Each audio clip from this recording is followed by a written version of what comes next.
पिछली क्लास में हमने ये चीज पढ़ी थी कि जब कोई इलेक्ट्रॉन किसी न्यूक्लियस के चारों तरफ घूमता है तो इसकी एनर्जी कितनी लेते हैं, और इसका फॉर्मूला आया था 13.6 into z square upon n square.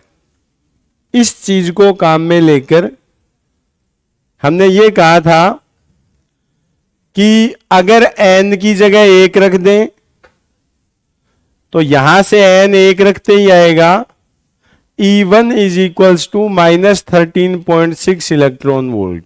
Minus भी है। पहला सवाल कि Z कहां है? Z हाइड्रोजन के लिए लिया गया है और हाइड्रोजन के लिए Z की वैल्यू कितनी होती है?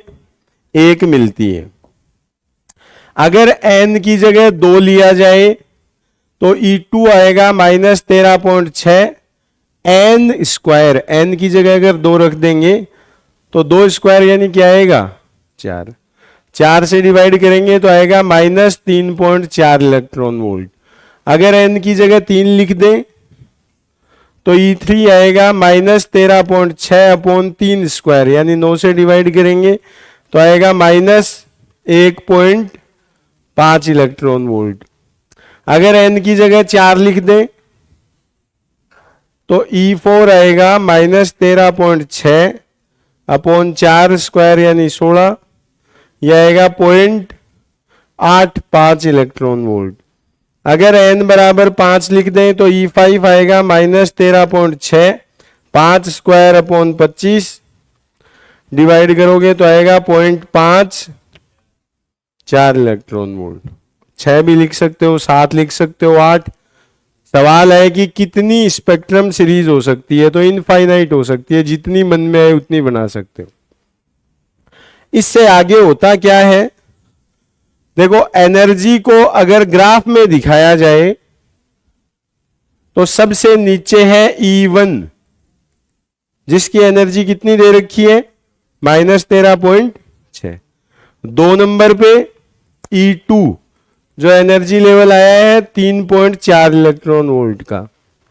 अगर हम 3 लिखते हैं तो E3 आता है -1.5 इलेक्ट्रॉन वोल्ट। 4 लिखते हैं तो आता है 0.85 इलेक्ट्रॉन वोल्ट। 5 लिखते हैं तो E5 आता है 0.54 इलेक्ट्रॉन वोल्ट।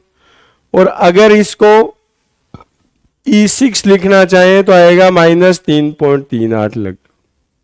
देखो होता क्या है, ये फर्स्ट ऑर्बिट है। फर्स्ट ऑर्बिट का मतलब क्या है? बीच में न्यूक्लियस है और ये पहली ऑर्बिट में घूम रहा है, मतलब ये इस एनर्जी पे घूमेगा। अगर ये दूसरी पे घूमता है तो यहां घूमेगा।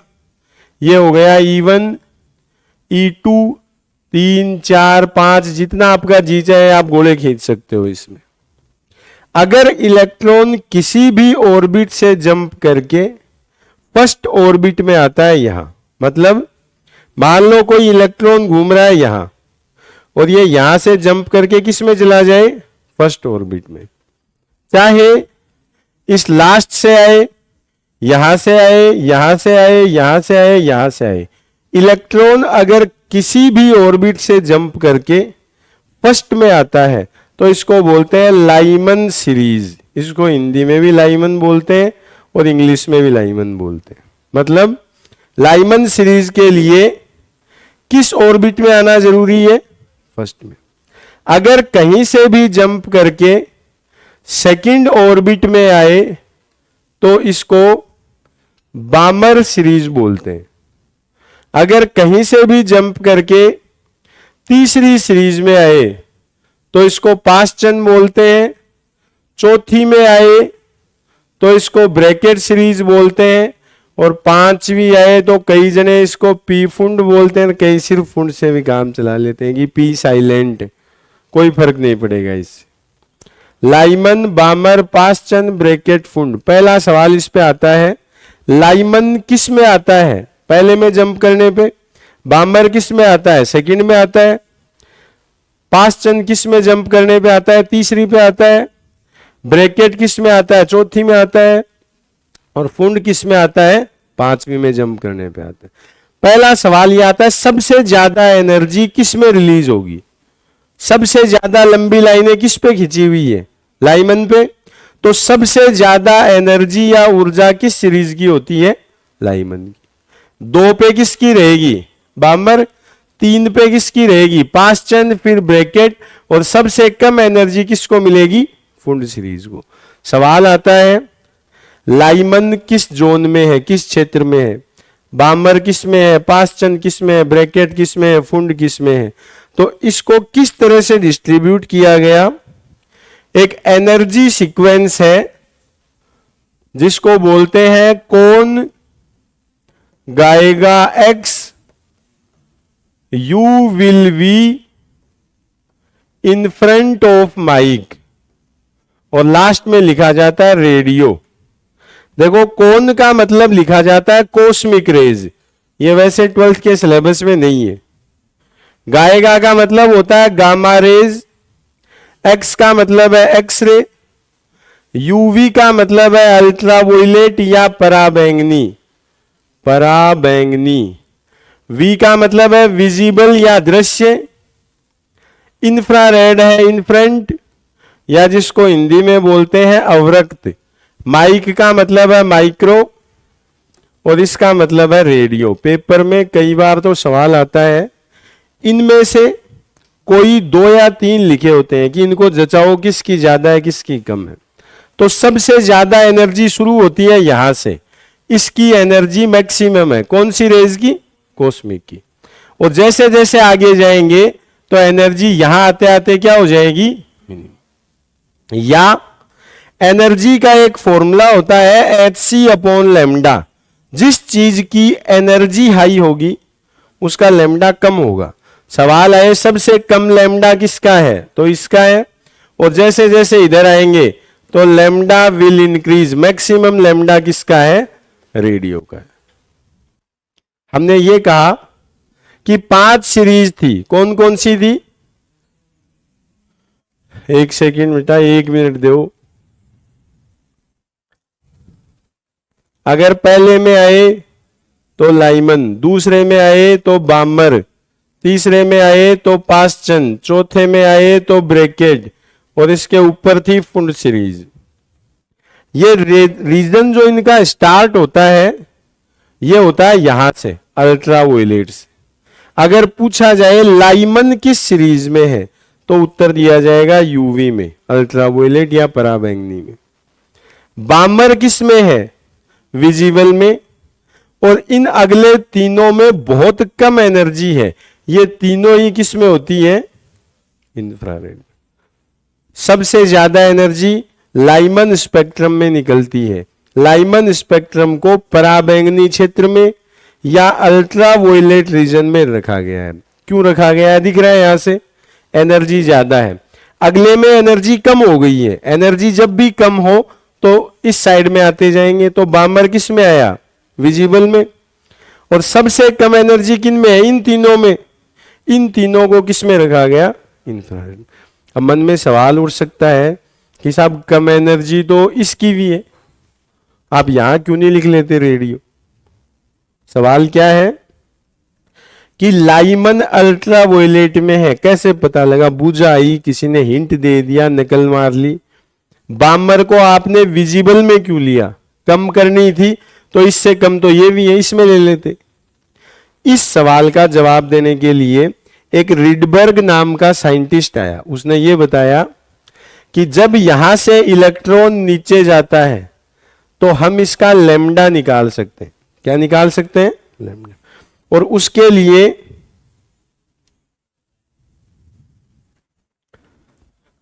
Wavelength for different spectrum series, विभिन्न श्रेणियों की तरंगदैर्ध्य कौन कौन सी लिए हमने? Lyman, बामर, पासचंद, bracket, फुंड। और उसका फॉर्मूला उसने दिया 1/λ बराबर R into 1/n1 square minus 1/n2 square. इस फॉर्मूले से हम किसी भी स्पेक्ट्रम सीरीज की वेवलेंथ या तरंगदैर्ध्य निकाल सकते हैं। लैम्डा जिसको निकालना है हमने नाम दे रखा है वेवलेंथ या तरंगदैर्ध्य। आर जिसको बोलते हैं रिडबर्ग कांस्टेंट, हिंदी में भी और इंग्लिश में भी रिडबर्ग नियतांक। आर की वैल्यू याद नहीं रखनी है, हमें याद रखनी है 1/r की वैल्यू 912 एंगस्ट्रम होती है। कितनी होती है? 900। N1 लाइमन के लिए 1 है, बामर के लिए 2 है, पासचंद के लिए 3 है, ब्रैकेट के लिए 4 है और इस फुंड सीरीज के लिए ये 5। N1 वो ऑर्बिट या क्लास है जिसमें इलेक्ट्रॉन को आना है। तो लाइमन के लिए किस में आना पड़ेगा? 1 में। बामर के लिए किस में आना पड़ेगा? 2 में। पासचंद के लिए किस में आना पड़ेगा? 3, ब्रैकेट 4 और फुंड 5। अब बचता है N2। N2 की वैल्यू लाइमन के लिए 1 तो आ चुका, 2 से लेके इंफिनिटी तक हो सकती है, अनंत तक कि इलेक्ट्रॉन कहां से आ सकता है। तो फर्स्ट में तो आना है और कहां से आ सकता है? 2 से, 3 से, 4 से, 5 से, चाहे इंफिनिटी से हो। इसमें 2 में आना है, N2 की वैल्यू रहेगी 3, 4, 5 और यहां से लेके इंफिनिटी। यहां N2 की वैल्यू 3 आ चुका, 4 से लेके इंफिनिटी, यहां 5 से इंफिनिटी और यहां 6 से इंफिनिटी। अगर इस चैप्टर से सवाल देना हो तो सबसे पहले सवाल इसी चीज में से दिया जाएगा। किसी भी एक चीज के लिए लैम्डा पूछ लिया जाएगा। फिर क्या याद रखेंगे? लाइमन के लिए N1 1 है, बामर 2 है, पासचंद 3, ब्रैकेट 4 और फुंड 5। N2 की वैल्यू जितना आ लिया उससे आगे की ले लेंगे और 1/r की वैल्यू कितनी ले लेंगे? 912 एंगस्ट्रम। नोट, जो सबसे जरूरी चीज है याद रखने की, जब मिनिमम लैम्डा पूछे तो N2 की मैक्सिमम वैल्यू देंगे, जब मैक्सिमम लैम्डा पूछे तो N2 की मिनिमम वैल्यू देंगे। पेपर में हमेशा या तो मिनिमम लैम्डा पूछा जाएगा और या तो मैक्सिमम पूछा जाएगा। जब मिनिमम पूछ रखा हो तो N2 की मैक्सिमम वैल्यू उठाएंगे और जब मैक्सिमम पूछ रखा हो तो इसकी मिनिमम वैल्यू उठाएंगे। कैसे? मैं एक करके दिखाता हूं, रुको एक बार। देखो, find minimum lambda for Balmer series. Balmer श्रेणी की न्यूनतम लैम्डा क्या होगी? देखो, फॉर्मूला क्या है? 1/लैम्डा r into 1/n1 square minus 1/n। अगर एक सवाल सीख लोगे तो इसके सारे सवाल अपने आप होंगे। जैसे कौन सी सीरीज दे रखी है? बामर। लाइमन बामर 2 नंबर पे था, तो बामर के लिए N1 कितना है? 2। N2 3 से लेके कहां तक हो सकता है? कैसा लैम्डा पूछ रखा है? मिनिमम। हमने अभी ये कहा है जब मैक्सिमम पूछे तब तो मिनिमम वैल्यू लेंगे और जब मिनिमम पूछे तो मैक्सिमम। अब मिनिमम पूछी है तो इसकी मैक्सिमम वैल्यू क्या हो सकती है? ये लिख दो, उत्तर आ गया। R 2 स्क्वायर इंफिनिटी स्क्वायर, ये तो 0 बचेगा क्या? R और ये हो गया 1/4। तो लैम्डा आएगा 4 इंटू 1/r। याद करो 1/r की वैल्यू क्या थी? 912। तो ये आएगा 4 इंटू 912, ये हो गई 3648 एंगस्ट्रम। कर सकते हैं? मान लो इसी में पूछ लिया जाए फाइंड मैक्सिमम लैम्डा फॉर बामर। अब की बार मिनिमम की जगह क्या पूछ लिया गया? मैक्सिमम। 1/लैम्डा बराबर r n1 square n2 square. r as it is Balmer के लिए 2 है, n2 3 से इन्फिनिटी है, पूछा कैसा है मैक्सिमम, तो मिनिमम वैल्यू लगा देंगे। मिनिमम कितना हो सकता है, r 1/4 माइनस 1/9। WHO बोल चुका है कि कोरोना नहीं आएगा। अब तो आप चाहो तो मास्क हटा सकते हो, बीमार जैसी फीलिंग आती है। r ये 36 9, तो लैम्डा बराबर आएगा 36/5 r। ये लगभग 7 हो गया, ये 912 करोगे तो लगभग आ जाएगा 7000 एंगस्ट्रम। याद करो हमने अभी ये कहा था कि लाइमन सीरीज अल्ट्रावायलेट में होती है, पराबैंगनी में, और बामर किस में होती है, विजिबल या दृश्य क्षेत्र में होती है। ये कहां से पता लगता है, देखो मिनिमम कितना आ रहा है 3650 और मैक्सिमम कितना जा रहा है 7000। लगभग 3500 से लेकर 7500 तक की लाइट हमें दिखती है, इसको बोलते हैं विजिबल या दृश्य प्रकाश। 2 लाइट दे रखी है, एक ये दोनों ही इसके बीच में है, इसलिए बामर सीरीज को किस में रखा गया है, विजिबल या दृश्य में रखा गया है। अब कॉपी साथ में ले, हर सवाल की 1 मिनट मिलेगी, जितनी जल्दी हो सकता है उत्तर निकालने की कोशिश करो। 3-4 की प्रैक्टिस करके देखते हैं। Find maximum lambda for Paschen series. Find, एक एक करते जाना, सवाल नहीं उतारना है। Maximum lambda for Paschen series. नहीं आए तो हेल्प ले सकते हो, पूछ सकते हो, बुरा नहीं मानूंगा मैं।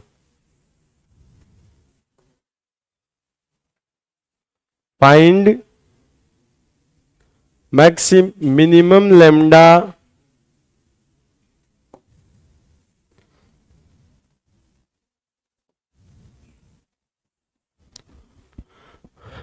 For Brackett series.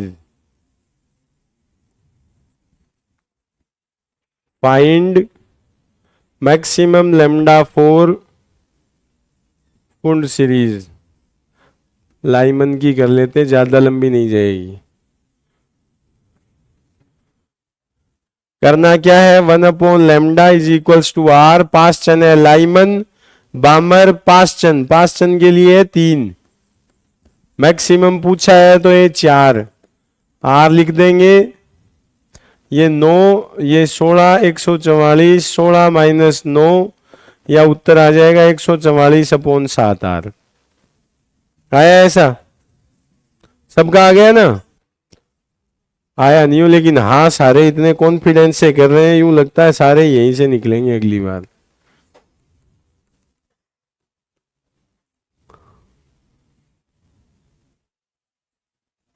ब्रैकेट है लाइमन, बामर, पासचन, ब्रैकेट, ये 4, और मिनिमम पूछा है तो ये मैक्सिमम, तो लैम्डा बराबर 16/r। आया ऐसा? आ गया ना? तेरे साथ एक और आता था ना मोटा सा, वो नहीं आता आजकल? वो कहता था नोट्स और लिखवाओ थोड़े, मास्क बांध के। Find maximum lambda for Lyman. Lyman के लिए लेंगे तो 1/λ r, ये 1 स्क्वायर, मैक्सिमम पूछा है तो ये 2 r, ये उत्तर आ जाएगा 4/3r। पेपर में अगर अगले को सिर्फ चेक करना है कि फॉर्मूला याद है या नहीं है, तब तो सिर्फ इतनी चीज पूछ लेता है, और स्वाद लेना हो कि 1 मिनट में इनका रिमांड लेना है तो क्या दे देगा, find ratio of minimum lambda of Lyman to maximum lambda of Pfund series. देखो इसमें एक साथ 2 करवा लेगा। लाइमन की तो कौन सी दे रखी है, मिनिमम, और फुंड की कौन सी दे रखी है, मैक्सिमम। तो क्या करेंगे, लैम्डा पहले लाइमन निकालेंगे तो 1/r, 1/λ बराबर r इंटू 1/लाइमन का 1, मिनिमम चाहिए तो ये मैक्सिमम, लैम्डा बराबर आ जाएगा आर। ठीक है तू, ठीक है, सॉरी मैथ्स वीक है मेरी थोड़ी। ये होगा 5 स्क्वायर, ये 6 स्क्वायर, ये 25, ये 36, 25 इंटू 36, 36 माइनस 25, लैम्डा बराबर आएगा 25 इंटू 36 अपॉन 11 आर। भाग लगाओगे तो लैम्डा लाइमन अपॉन लैम्डा कुंड, ये आएगा 1 अपॉन आर, ये आएगा 25 इंटू 36 बट्टा 11 आर, आर काट देंगे 11 अपॉन 25 इंटू 36। कर सकते हो। ये था लाइमन पासचंद ब्रैकेट फुंड चारों पांचों सीरीजों के लिए। अगर मिनिमम लेमडा पूछा जाए, मैक्सिमम लेमडा पूछा जाए तो सारी चीजें ये थी जो किसकी थ्योरी की हेल्प से निकाली गई थी, बोर की थ्योरी। जिसने 3 चीजें याद हो तो बताई थी।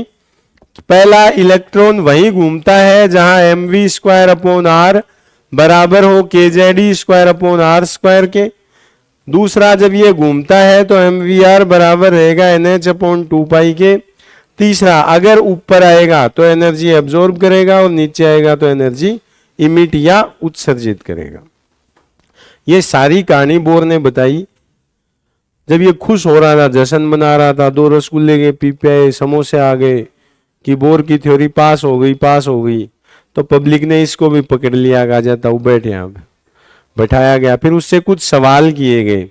जैसे पहला सवाल किया गया कि बोर अंकल, आपके ये जो फॉर्मूले हैं ना, ये आप झूठे हो, ये सिर्फ तभी वैलिड है जब z बराबर 1 लिया जाए, या इसको सिर्फ हाइड्रोजन पे लागू किया जा सकता है। बोर की थ्योरी की पहली लिमिटेशन क्या थी? Limitation of Bohr theory only applicable to small nucleus. Bohr की पहली समस्या ये थी कि बोर ने जितने सारे फॉर्मूले दिए, कंसेप्ट दिए, वो सारी चीजें सिर्फ किस पे लागू करी जा सकती है? हाइड्रोजन। अगर बात होगी कार्बन के ऊपर क्या होगा, गोल्ड पे क्या होगा, सिल्वर पे क्या होगा, तो बोर अंकल के पास भी इन सवालों का कोई जवाब नहीं था। दूसरा, उसको पूछा गया है कि अंकल आप बता रहे हो इलेक्ट्रॉन गोल घूमता है, इसलिए बाहर की तरफ एक फोर्स लगता है mv स्क्वायर अपॉन आर और अंदर की तरफ फोर्स लगता है kZe स्क्वायर अपॉन आर। लेकिन इलेक्ट्रॉन गोल नहीं घूमता है, इलेक्ट्रॉन इलिप्टिकल पाथ में घूमता है, यूं घूमता है। बोर से सवाल किया गया कि ताऊ, तू इतने प्यार से इतने फॉर्मूले में दे रहा है, लेकिन तेरा तो कंसेप्ट ही गलत है, फिर तेरी बात क्यों मानी जाए? थोड़ी देर यूं देखता रहा और फिर बोर ने सटीक शब्दों में जवाब दे दिया कि अपने ऐसी तैसी करवाओ, तुम्हें समझ में आता है तो बोर की थ्योरी पढ़ो और नहीं आता है तो अपनी नई बना लो और आगे बीएससी एमएससी में पढ़ो। ठीक है। बोर अपनी इसी बात के साथ अपने शब्दों को विराम दे देता है कि भाई साहब अपने को तो इतना ही आता था, खूब बता दिया, जमता है तो ठीक है, नहीं जमता। ये थ्योरी लगभग 300 साल तक वैलिड चली। माना गया है कि इलेक्ट्रॉन यूं ही घूम रहा है। अभी फिलहाल तो साइंटिस्ट ये भी पता करने में लगे हुए हैं कि जब ये यूं घूमता है तो क्या ये सीधा चलता है या यूं करके चलता है। कई सारे वैज्ञानिक अपनी जिंदगी को नरक करके इस चीज को पता लगाने में जुटे हुए हैं कि जब इलेक्ट्रॉन यूं चलता है तो ये यूं घूमता है या डांसिंग फेज में। हो ना हो, करोड़ों अरबों रुपया बर्बाद करने के बाद एक दिन हमारे वैज्ञानिक जरूर इस निष्कर्ष पे पहुंच जाएंगे, जैसे 2008 में पहुंचे थे। याद है, लगभग एक अखबार में आंकड़ा आया था कि 17,000 अरब करब करोड़ डॉलर कोई ऐसी रकम थी जो पढ़ने में नहीं आ रही थी। अच्छा रहता अगर उसको 10 की पावर में लिख दिया जाता, ये गिनना नहीं पड़ता, सीधा बोल देते कि जी 15 इंटू 10 की पावर 27 करोड़ रुपए लग गए, तो वो लंबी सारी वैल्यू नहीं पढ़नी पड़ती। इतना रुपया लगा के लगभग 81,000 साइंटिस्ट बिना शादी किए, बिना खाना खाए, बिना एयरफोर्स नेवी का पेपर दिए अपनी जिंदगी खराब करके लगे रहे। एक लैब है नासा के पास। बोलते हैं लगभग 27 किलोमीटर लंबी लैब है। 27 किलोमीटर में अपने 3-4 गांव निकल जाते हैं। उस लैब में सारे साइंटिस्टों ने जिंदगी भर अपनी ऐसी तैसी करवा के ये पता लगाया कि धरती कैसे बनी थी। लगभग 3 साल तक पब्लिक वेट करती रही कि दिसंबर 2008 में ये रहस्य खुल जाएगा धरती कैसे बनी। और जब 2008 में एक दिन पब्लिक तसल्ली से बैठी थी कि आज बताएंगे, तो इन्होंने बताया कि सबसे छोटा जो पार्टिकल है वो मेसोन है। बस इस चीज के लिए इतना रुपया था, पूरी धरती पे जितने आदमी हैं सारे बैठ के बिना काम किए लगभग 20 साल रोटी खा सकते हैं। इस पैसे की ऐसी तैसी करके इन्होंने पता लगाया कि पार्टिकल कौन सा है, मेसोन। अगर आप भी इस तरह के हैं तो इसके बारे में और ज्यादा सोच सकते हैं, वरना एटॉमिक स्ट्रक्चर इतना ही है, सवाल इससे बाहर नहीं आते। कल नया चैप्टर शुरू करेंगे, जो आपकी इच्छा हो बोल सकते हो।